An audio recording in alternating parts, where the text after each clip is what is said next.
Assalamualaikum warahmatullahi wabarakatuh. Kami dari kelompok 3 yang akan membahas tentang materi model inti atom. Sebelum tim kelompok saya menyampaikan, sebaiknya saya memperkenalkan tim kelompok saya. Yang pertama, Nurfani Antoni, di mana Nurfani akan menyampaikan tentang latar belakang dari makalah yang telah kami buat.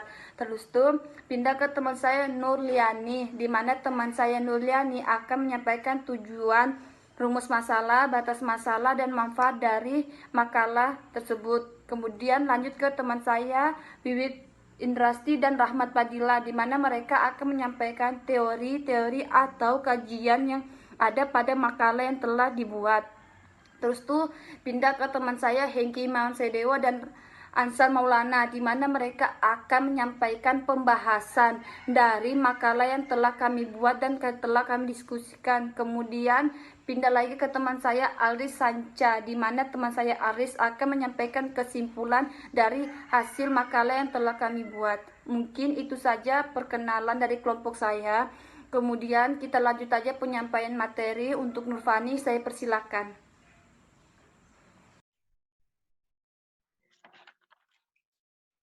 Terima kasih kepada moderator yang telah mempersilahkan saya.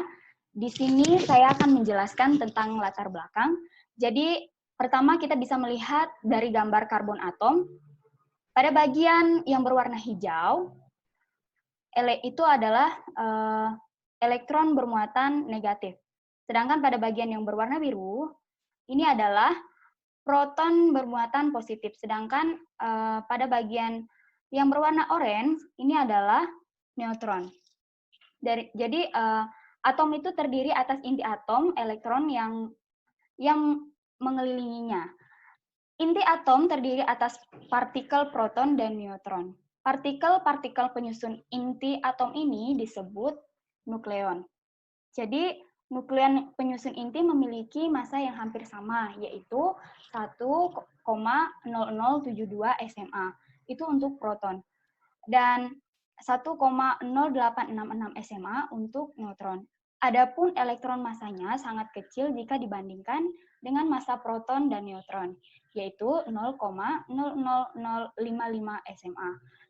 Jumlah proton atau elektron bisa diwakili oleh huruf Z atau jumlah proton dan elektron dalam satu jenis atau dalam satu jenis atom adalah sama. Sedangkan jumlah neutron disimbolkan dengan huruf N, jumlah antara proton atau Z dan neutron N, menghasilkan suatu nomor massa dari atom dan disimbolkan dengan huruf A. Jadi sampai saat ini, struktur real dari inti atom itu sendiri belum diketahui. Dan untuk mempermudah dalam mempelajari inti-inti dari suatu atom, maka dibuatlah model. Suatu model itu merupakan suatu bentuk sederhana dari sistem fisik yang sedang dipelajari. Berdasarkan data-data tentang inti atom yang dikumpulkan oleh para ilmuwan, terdapat beberapa model inti, yaitu model tetes cairan dan model kulit. Kedua model ini dianggap cukup untuk memberikan wawasan tentang inti dari suatu atom. Selanjutnya akan disampaikan oleh Nurliani. Assalamualaikum warahmatullahi wabarakatuh. Terima kasih atas waktunya. Di sini saya akan menjelaskan beberapa poin mengenai model inti. Poin yang akan saya sampaikan adalah rumusan masalah, batasan masalah, manfaat, dan tujuan. Jadi pertama-tama saya akan menyampaikan mengenai rumusan masalah. Rumusan masalahnya yang pertama adalah apa yang dimaksud dengan model tetes cairan. Yang kedua adalah bagaimana cara mengetahui kesamaan sifat inti dan tetesan cairan. Jadi di pembahasan kali ini juga membahas mengenai persamaan sifat inti dan model tetes cairan. Jadi yang ketiga, apa yang dimaksud dengan model inti? Nah, di pembahasan kali ini dibahas apa itu model inti. Jadi hal yang penting itu adalah model inti. Jadi apa sih model inti? Jadi poin keempat adalah bagaimana caranya mengetahui nilai dari setiap kulit inti. Nah, di pembahasan ini dibahas mengenai model kulit inti. Bagaimana kita mengetahui model kulit inti tersebut. Kemudian poin selanjutnya yaitu batasan masalah. Jadi batasan masalah pada presentasi kami kali ini adalah menyangkut mengenai model inti klasik dan model inti kuantum dan model tetesan cairan. Jadi batasan masalah kami mencakup 3 hal tersebut. Kemudian selanjutnya adalah manfaat. Apa manfaat dari presentasi model inti ini? Jadi manfaatnya yaitu kita dapat mengetahui nilai dari model inti kuantum, nilai model inti tetes cairan, dan model inti klasik. Dan bisa diaplikasikan pada kehidupan manusia, dan kita bisa mengetahui nilai ganjil genap pada proton dan neutron. Kemudian tujuan dari presentasi kami kali ini yaitu adalah pertama, untuk mengetahui model dinamika nukleon; kedua, untuk mengetahui persamaan sifat inti dan tetes cairan; ketiga, untuk mengetahui model inti kuantum; dan keempat, untuk mengetahui model yang ada pada inti kulit atom. Jadi mungkin itu saja yang bisa saya sampaikan mengenai rumusan masalah, batasan masalah, manfaat, dan tujuan. Kemudian pemaparan materi selanjutnya akan disampaikan oleh teman-teman saya. Terima kasih. Di sini saya akan membahas tentang model inti klasik. Terdapat 2 model inti, yaitu model tetes cairan dan juga model inti butiran. Pada model tetes cairan ini merupakan model kolektif yang paling banyak dipakai. Pada mulanya model ini diusulkan oleh George Gamow dan kemudian dikembangkan oleh Niels Bohr dan juga John Archibald Wheeler.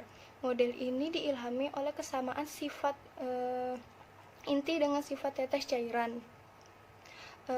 Jadi terdapat 3 sifat tetes cairan. Yang pertama, kerapatannya yang homogen. Yang kedua, ukuran tetes cairan berbanding lurus dengan jumlah partikel atau molekul penyusunnya. Dan yang ketiga, kalor uapnya berbanding lurus dengan jumlah partikel pembentuknya.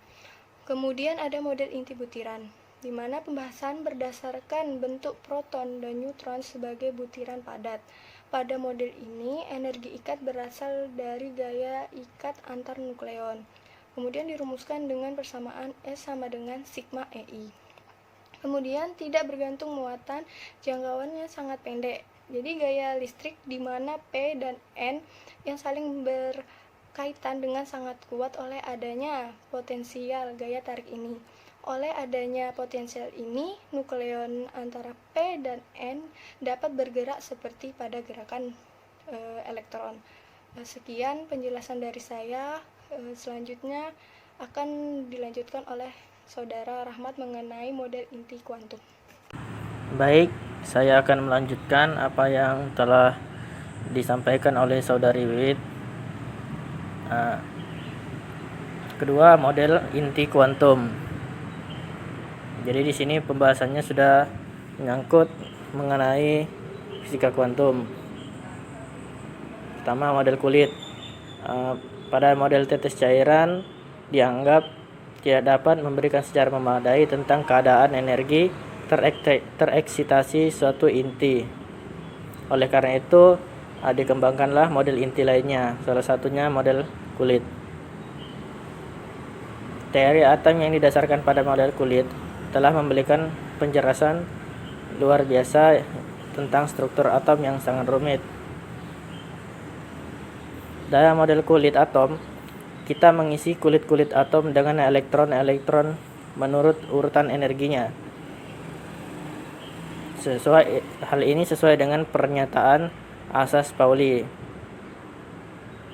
Aspek lain yang menarik dari teori kulit atom ini adalah adanya orbit-orbit ruang, di mana pada teori ini keadaan suatu elektron sangat teratur, jadi tidak memungkinkan adanya elektron-elektron yang bertumbukan karena saling memiliki orbit masing-masing. Nah, pada kulit ini terdapat sesuatu yang disebut bilangan ajaib, yang dimana nilainya 20, 50, dan 80.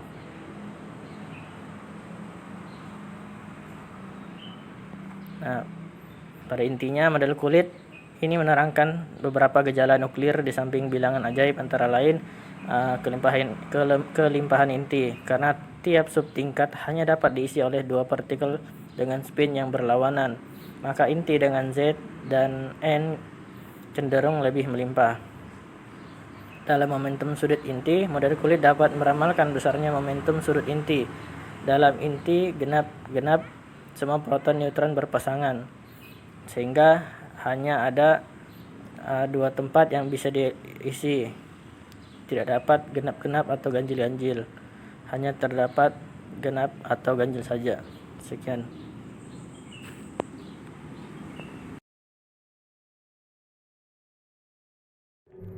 Baiklah, terima kasih atas waktu yang diberikan. Jadi, dalam perkembangannya, model inti atom ini dibedakan menjadi 2, yaitu model inti atom klasik dan model inti atom kuantum.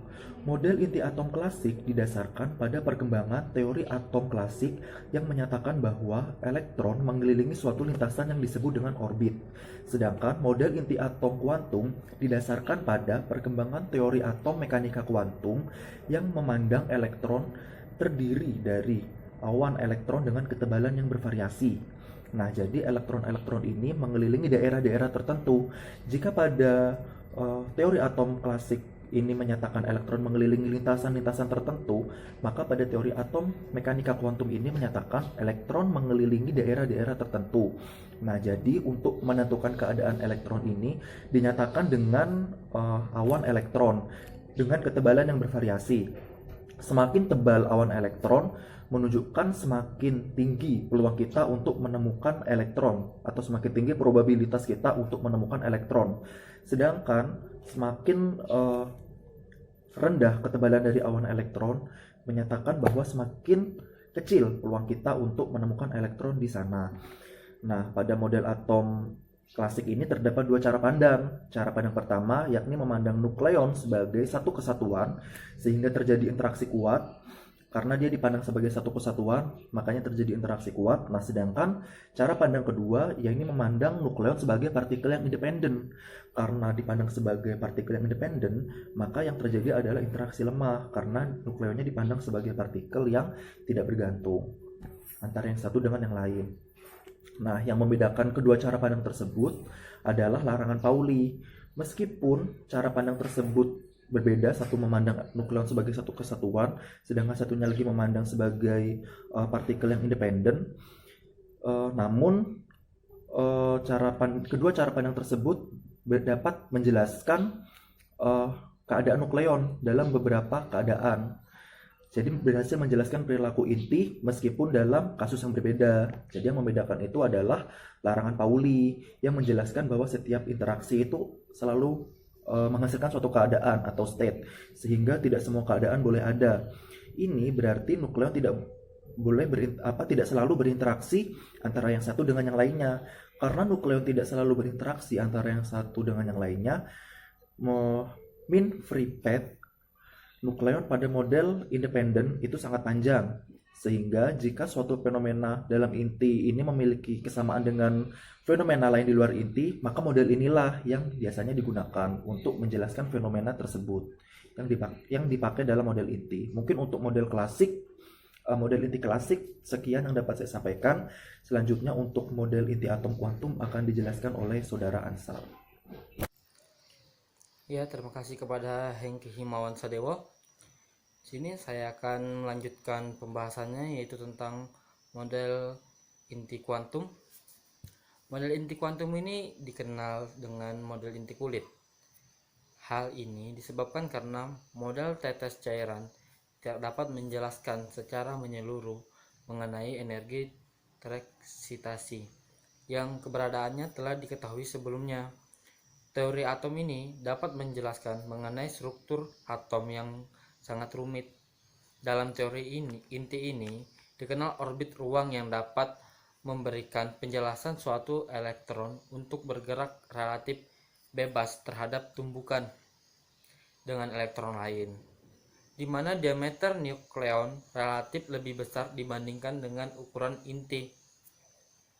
Nukleon-nukleon ini berinteraksi dengan jarak yang cukup dekat sehingga penyelesaian sistem intinya menjadi lebih kompleks. Nah, kompleksnya penyelesaian sistem inti didekati dengan berbagai model inti. Model inti dibagi menjadi dua, yakni model inti kolektif dan individu. Model inti kolektif meninjau inti sebagai satu kesatuan dan mengalami gerak bersamaan. Sedangkan model inti individu meninjau inti secara individu yang tidak mengalami interaksi secara serta mengalami gerakan individu. Terima kasih. Sekian dari saya.